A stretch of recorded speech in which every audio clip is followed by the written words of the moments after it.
Well, hello everyone, and thank you very much for joining me again. We've got another driving test here for you, and this one is in Oswestry. As you can see, the weather's a little bit on the damp side. It's not chucking it down too badly, but it's just enough just to cover the roads and make them a little damp. So you've just to keep things on the eyes, like your demisters, making sure that you know how to use your windscreen wipers, your rear wiper, all those sorts of things anyway. So the test now is underway. The driving test lasts for about between 38 to 40 minutes. This one went on for a bit longer, and the reason for that was that just towards the end of the driving test, what happened was there's a set of traffic lights where they're doing some roadworks. My poor candidate, I mean, they were stuck there for a good, 10 minutes at least. Because what I did was, obviously, to save space on the film, because you don't want to be looking at just a red light, well, the back end of a vehicle. So what I did was, with a bit of magic I edited it out, so you don't actually see that, but it made it go on longer than what it needed to do. We're just going to turn right here, coming out of the test centre. Now, the thing is that when you're waiting to turn right, when you're waiting to turn out, when you're waiting, it seems like an age. That's the thing with it. It seems as if you're there for ages, where in actual fact, I think, the most we'll be here is probably about a minute or just over, something like that. But that's all it'll be. So don't be thinking that you've got to get out at all costs. You can only go when you're clear. That's the thing to do. So what we're going to do is we're going to have a look, follow them how they get on. You'll be able to see where they go. You'll be able to see, well, warts and all. It's completely all uncut. There's nothing fake about it. This is a real test taking place in real time, so you can see for yourself at first hand exactly what is going on.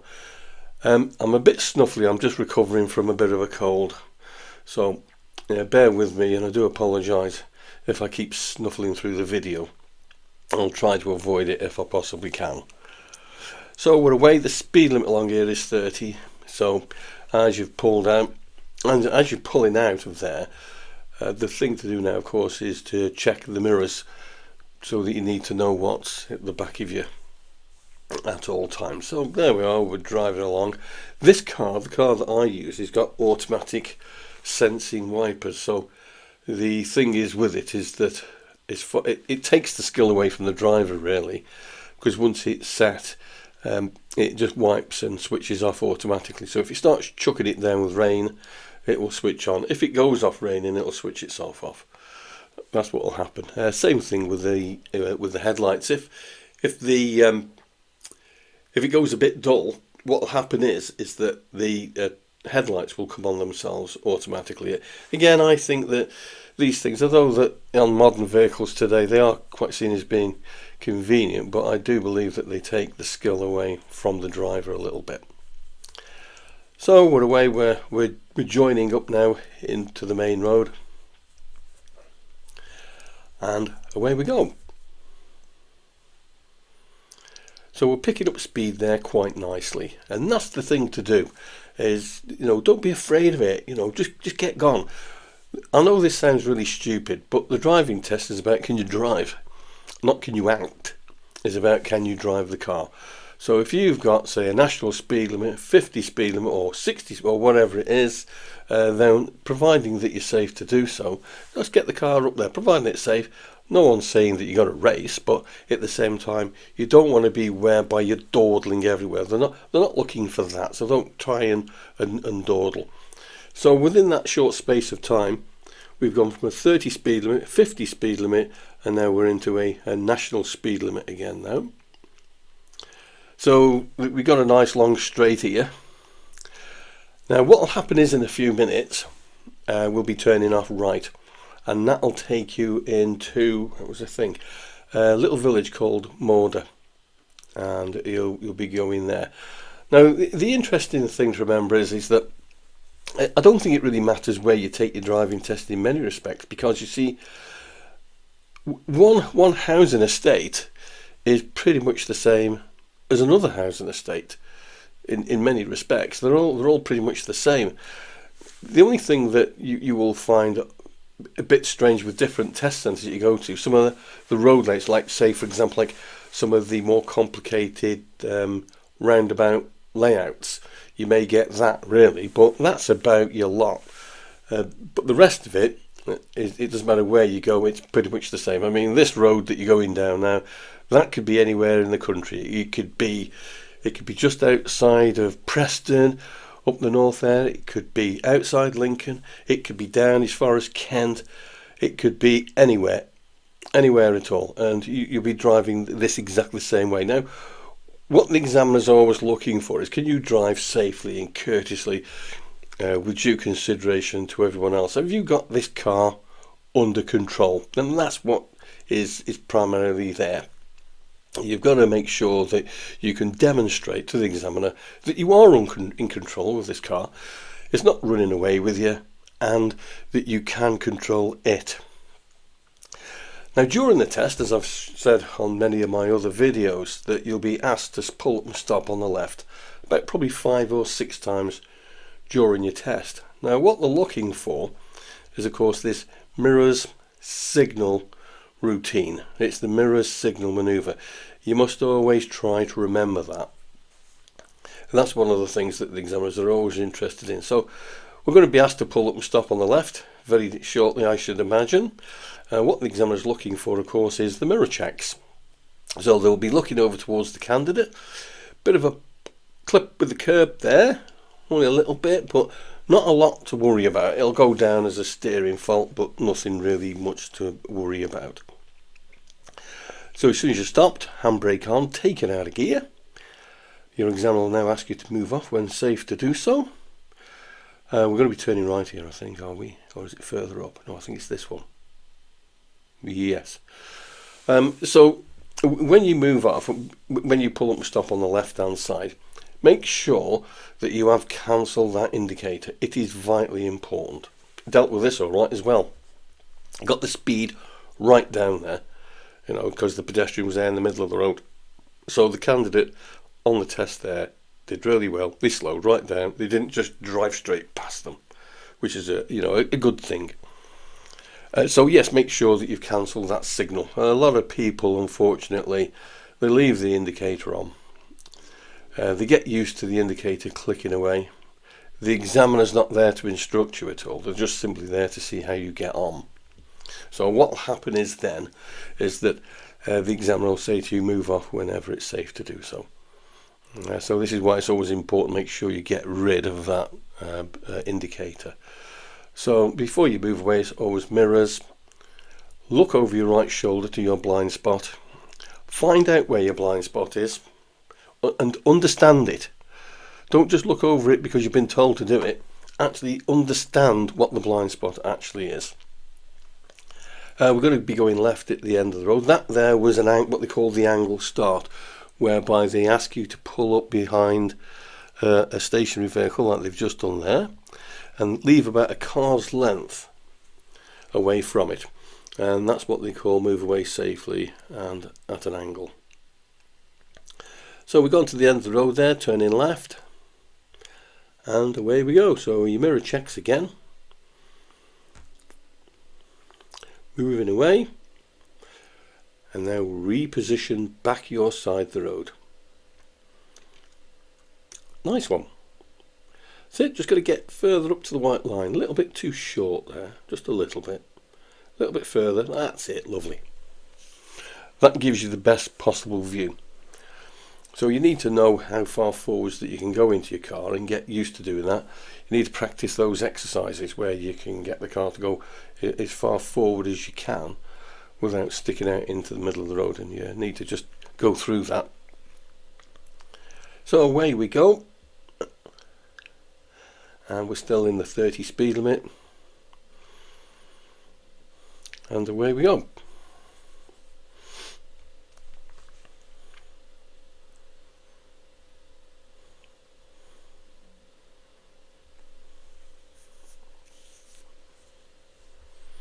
It's not a bad place to take your driving test, actually. Oswestry isn't. It isn't a bad place. I don't think it is. Well, I don't think like either Wrexham or Shrewsbury, Chester even. Wrexham, all those, I don't think they're particularly bad places to take the driving test. And everything's pretty much the same anywhere, really, to tell you the truth. This here could be, any road anywhere in the country. There's nothing so spectacular about going down here. There's nothing at all. You could be going around anywhere. It's some of the things that just happen on the driving test. It's how you deal with things. So we're stopping on the left again. Oops, another bang. Do you see that? Yeah, so that's another steering fault. I've got a fault for that, but it won't be a fail. It'll be a fault because we've gone into the curb. We've gone into it. So again, when safe to do so, move off. So making sure that signal's been cancelled if you've used it. Make sure you're checking your blind spot. That's the last thing that you do before you move away, and then you move off whenever it's safe to do so.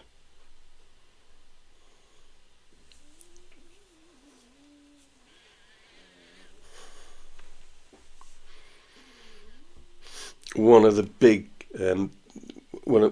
things with driving is get the car under control. There are two basics really. One's the clutch and one's the steering. If you can master those two, to a certain extent, you have cracked it, because it means that it doesn't matter what situation you come across, you will be able to deal with it. And let's have a look and see how my candidate actually deals with some of the things that's ahead of them here. So you'll be able to see for yourself exactly how they deal with it.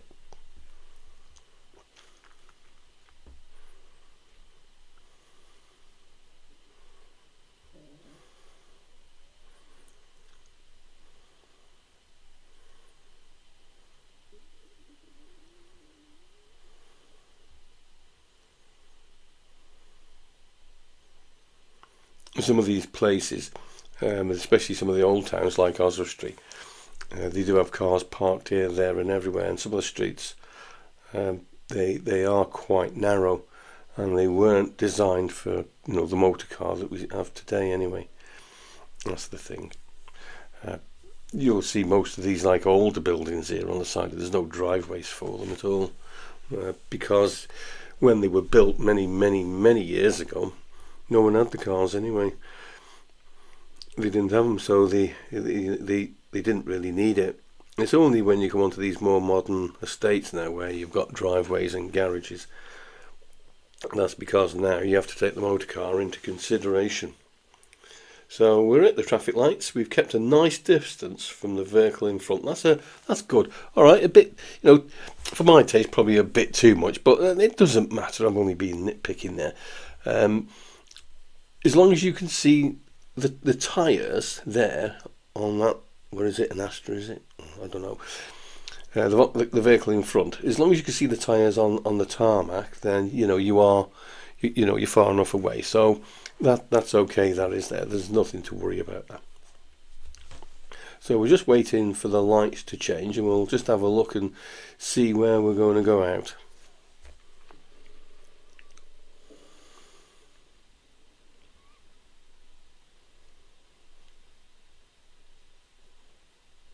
Okay, so away we go, mirrors.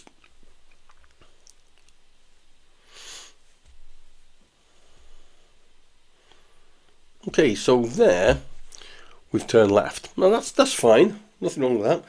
Always remember, go through the mirrors signal routine. Now before you make your left turn, always check your left hand door mirror. You can never tell what's going to come up the side of you. You can never tell. I've had situations where there's bikes, and a guy with a skateboard was passing us one day. That was at the traffic lights here in Whitchurch.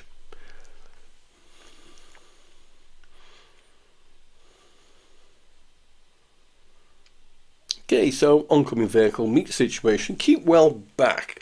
Car's nicely positioned there, keeping away from the BMW, and away you go. Again, mirrors before you move away. So this comes back to this stop start, being under control with it, being able to at will, being able to stop and then move straight off again without struggling. You don't want to be able to, stop and stuck.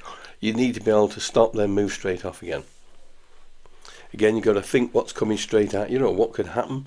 Cars, doors open, kids running out, or you can never tell what happens. It's always, you've got to be vigilant and pay attention to what's happening. And you can see where all the cars are parked here, there and everywhere. And these are these pinch points where you would need to consider what you're going to... So here we go. This is one, so we're slowing down. What a shame. Here, what we should have done there was stopped, because we did do before, but we haven't this time.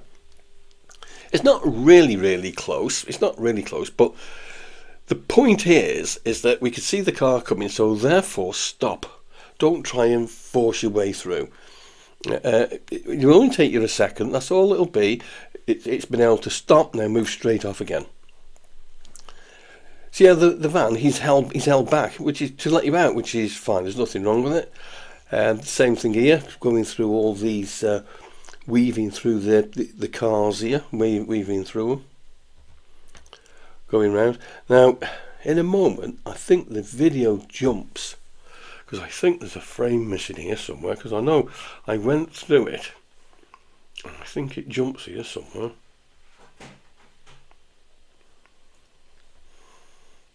But it's all it is. It's only a little bit of the oh, it has, yeah, there. It's only a little bit of the road. There's nothing going on. There was nothing there anyway.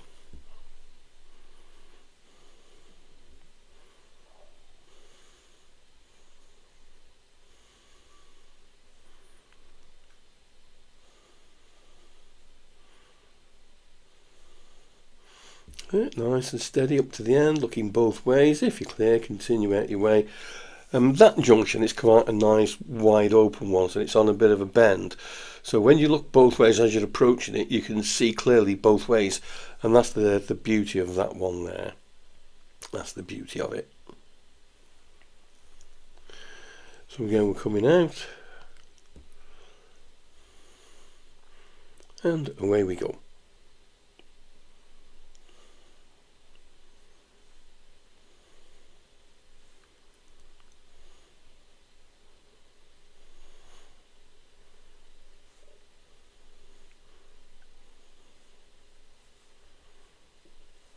And as you can see through the video here, this is an actual test. You can see it's not exactly horrible, far from it.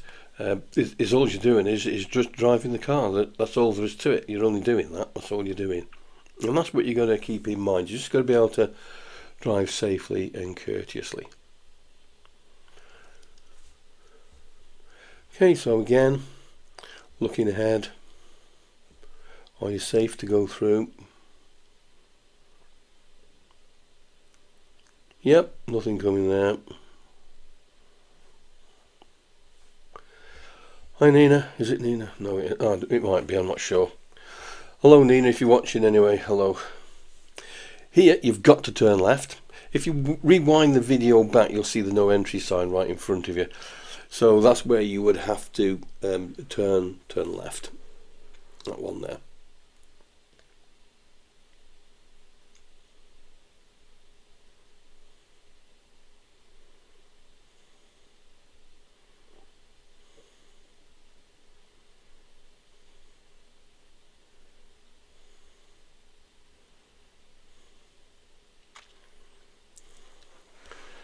Okay, that's okay. That's fine. Anyone that's coming out can come out anyway. If you can avoid it, try and ideally stop another a yard back, as it were, really, I suppose. But we're all moving off now. It won't go against you, not unless that is affected anyone. If it affected anyone, that would be a bit of a different story. But no, you've just got to be careful where you're not blocking some of the roads up if you can help it.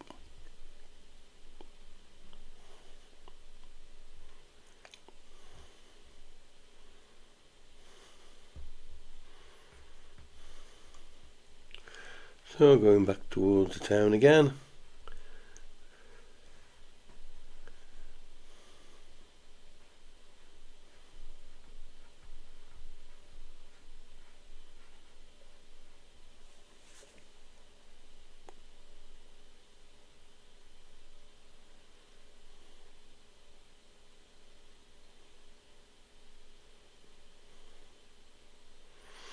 of this road here that you're coming to now.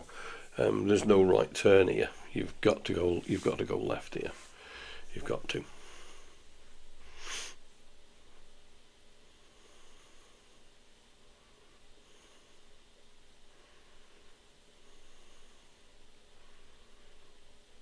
So if you're clear, then away you go. That's it. So this is a one-way street. The only thing is with this now, of course, is that you can see all the vehicles start to park up. So you would need to start considering getting over to the right, because the people that are local, they just fly around. They'll just overtake you. They'll think you're parking up. They'll do something daft like that. Because people just get familiar with an area and just bomb around. And as a learner driver, especially if you're not familiar with the area, you've got to try and take all those things into account.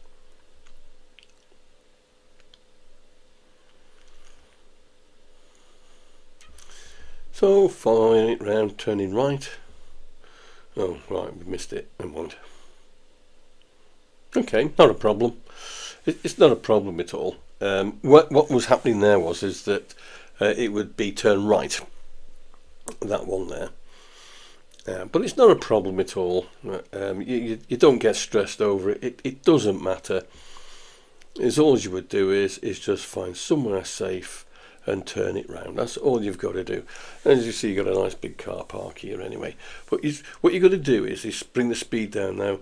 We're just going a little bit on the quick side here, really. You've got to be able to slow down so that you can thread the car around, so that you're aware of anything that might be ahead of you and being able to deal with it, so you can thread the car around. You don't want to be rushing it in any way. You need to be able to thread the car around, and then you can proceed on the way. And the examiner's job, as I've said before, is only just to make sure it's keeping everybody safe, basically. It's just keeping everyone safe, keeping you safe, keeping everyone else safe on the road. They're not there to do you in any way. And the examiners today, they're not like they used to be of years ago, I'm afraid. A lot of the examiners now are a lot younger. They're a lot younger, and the Driving Standards Agency have gone more customer focused, far more. So they've put their emphasis on, of course, with the customer. Now, I know that might sound odd with the waiting list that it is like for driving tests, but as far as they engage with the candidate, what they want to make sure is that the candidate is not feeling threatened or feel intimidated during the test. And don't forget, after all said and done, it is a test. It is a test, and you've got to be able to demonstrate that you can drive. So where that red car is now there, that's where we should have gone, is gone round there like that, but instead we've gone straight ahead. But again, this will not fail you. It won't. If you think it will, it won't. Again, before you make your left turn here, check that left-hand door mirror. Most important. And away you go. So you're back on the track again. So that's all right. You're back on the road again.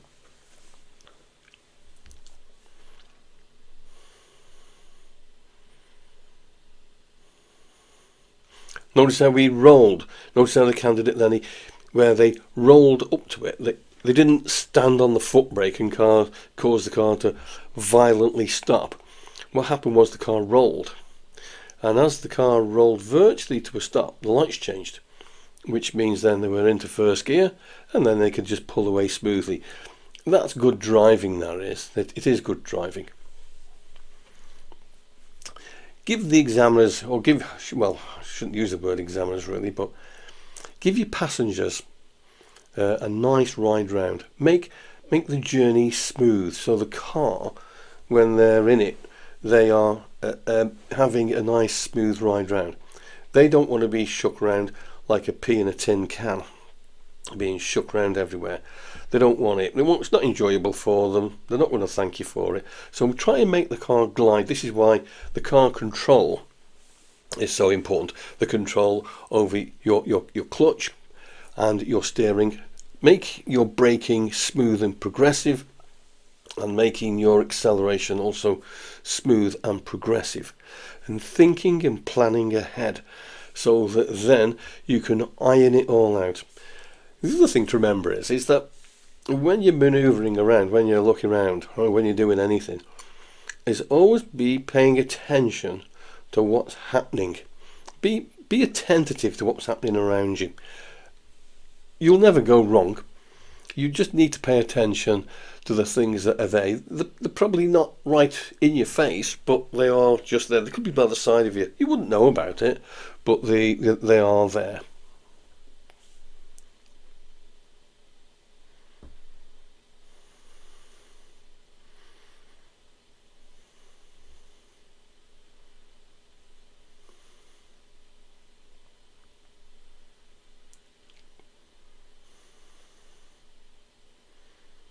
Oh, the Humpback Bridge.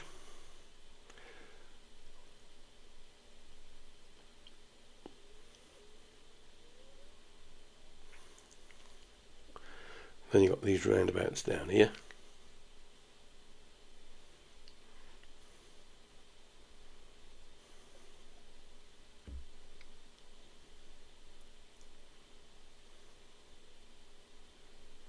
Okay, again dealing with this, looking ahead. Okay, well, we've just done it, past it. We're again looking ahead.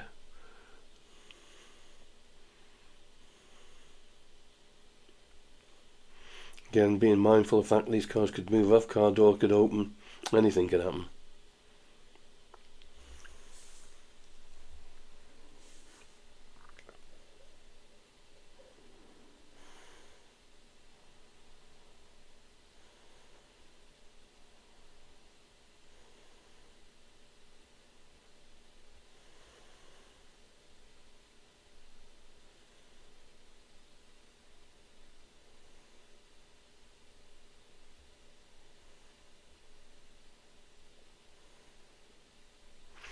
See the cyclist that's just by the traffic lights now? You have to be aware of the fact that things like where they could literally, there's the double roundabouts, but where they could literally just come straight out, and it's those sorts of things that you always need to be able to concentrate and think about.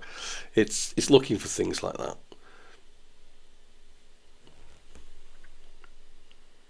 So again, the oncoming vehicle. Use your brakes, keep away. Don't get too close to the car in front. Okay, that's fine. So it gives you plenty of time then to move away. Gives you plenty of time, that does. And again, it's the same thing. Yeah, keep away. And the other thing is try and keep out into the middle of the road. We're just a little bit too far left on that particular one that we're just doing there. Only a little bit. It's not a lot, but should be over to the right a little bit more. That gives you the best possible view, and it gives you the best possible chance of moving away from it and seeing if it's clear or not. So here we're positioned, not too bad, but all the cars are on some of them are on the pavement anyway, which it does open it up a little bit, so you can see all the way down the bottom of the road. But don't get too close to the car in front.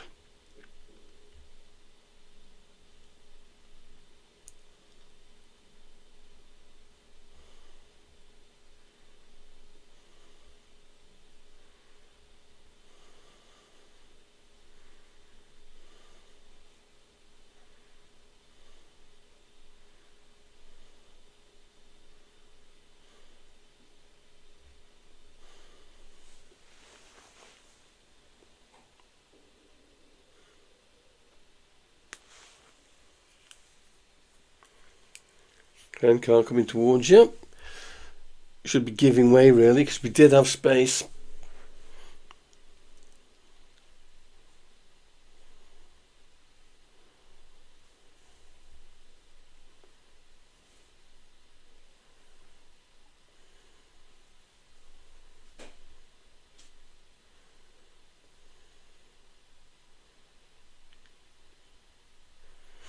Okay, so they stopped here, and I believe now what's going to happen now is that this is what they're going to do. They're asking them to reverse park the car. There's a car in front, and what they'll say to you is, that's the vehicle I'd like you to reverse park behind.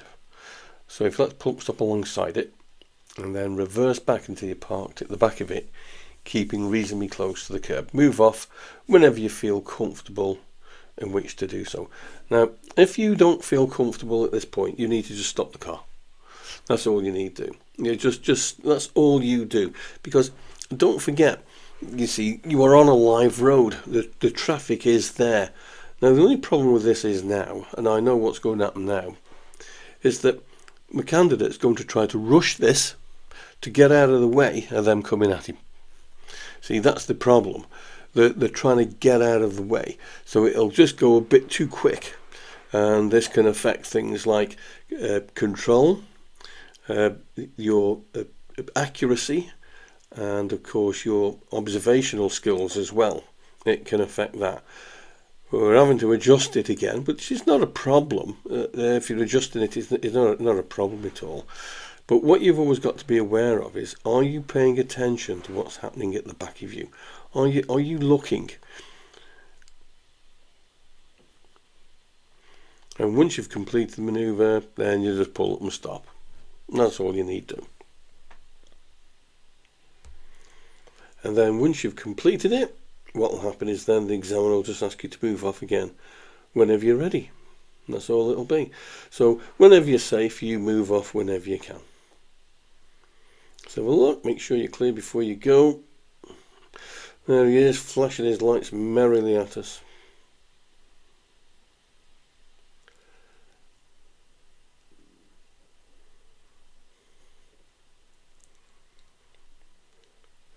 Okay, thank you. Yeah, one of the things that people said to me, are you allowed to wave at another driver? So, for example, in that situation, they've let you through. Is it all right to put your hand up and say thank you? The answer is yes, as long as that is that you don't lose control of your car. But that's it. It's not a problem at all. It's not a problem, that isn't. But by all means, wave at them. By all means, it's not a problem at all. As I say, as long as that is that you haven't lost control of your car.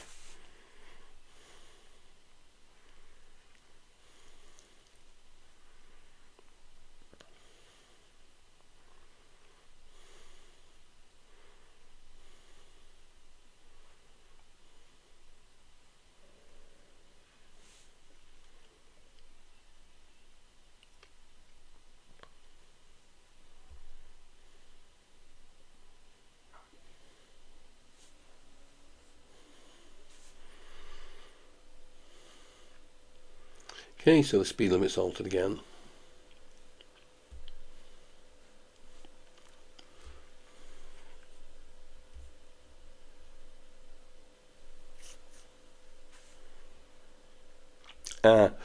What we're coming up to now is at the beginning of this video, I did say that you would we did end up having to wait for about 10 minutes. Well, this is it here. I have cut 10 minutes of it out.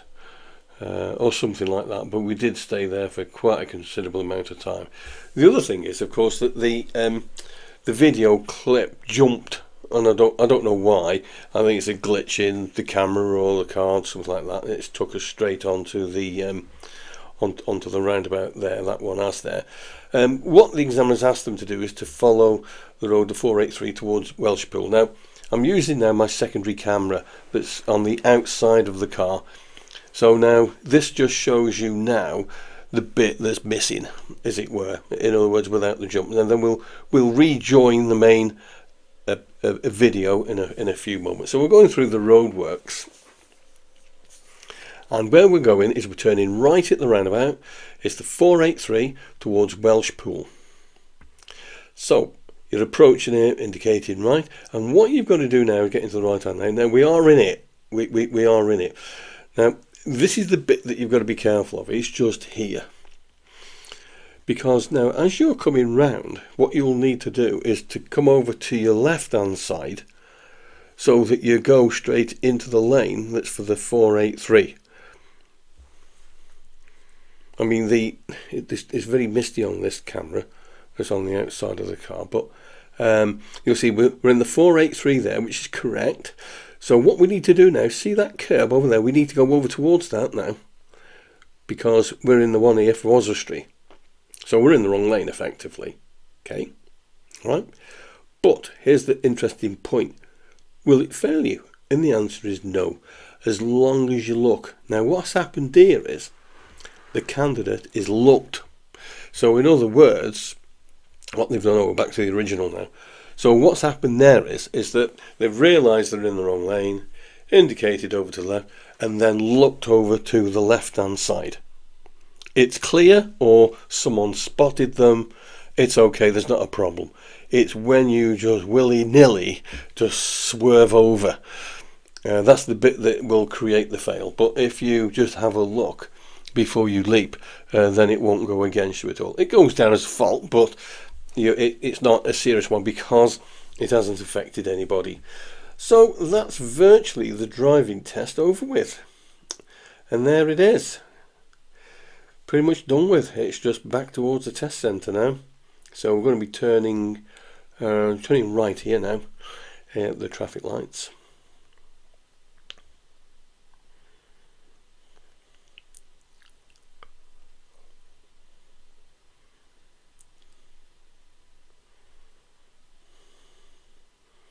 Here we go, here we go. So into the designated lane for turning right. Just got to keep your eye on the correct traffic light because that's the trouble with modern road layouts. There's lights everywhere and you think, which one's mine? I've come across this in these other big cities that I've visited in the past, and sometimes they can be a bit confusing. So the lights over the other side where the other vehicles have gone, that's for them. Ours is that single one that we see right in front of us now. So we can only go when that changes to our favour.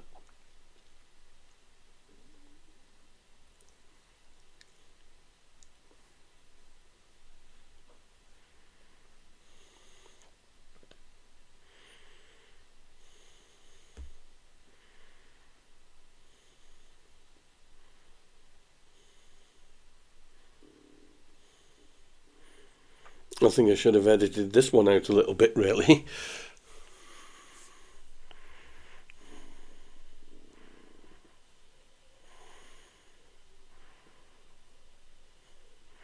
Sitting here just watching a traffic light and the traffic coming through. But anyway, they're going to change in a moment.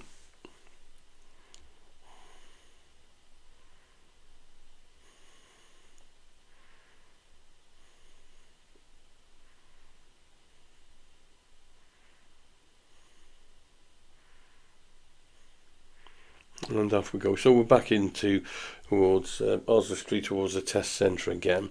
Again, we're into the 30-mile-an-hour speed limit, and that virtually is how long a driving test is. You've just experienced it top to bottom. All right, as I said, I have clipped out about 10 minutes out where we were stuck at those traffic lights where I showed you before.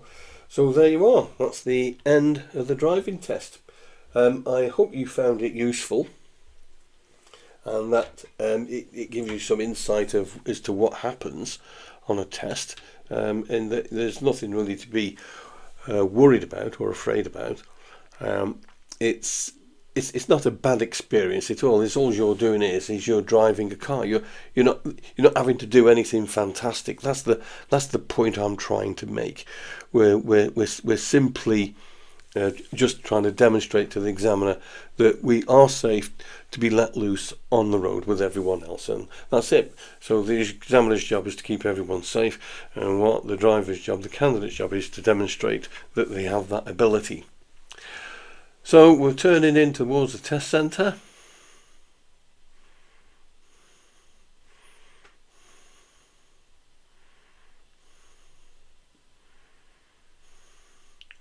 And then in we go, and then we're just going to park up, and that'll be the end of that.